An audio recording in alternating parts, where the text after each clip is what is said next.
The truth about real relationships?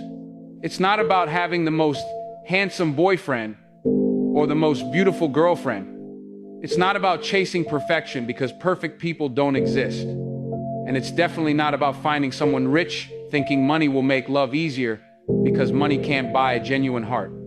A real relationship is so much more. It's about finding someone who truly sees you, who respects your boundaries, your dreams, and your mind. Someone who asks how your day was and actually listens.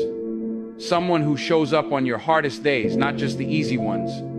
It's about finding the person who understands the little things that make you, who never makes you feel like you have to pretend, the one who is proud to have you by their side and isn't afraid to show it.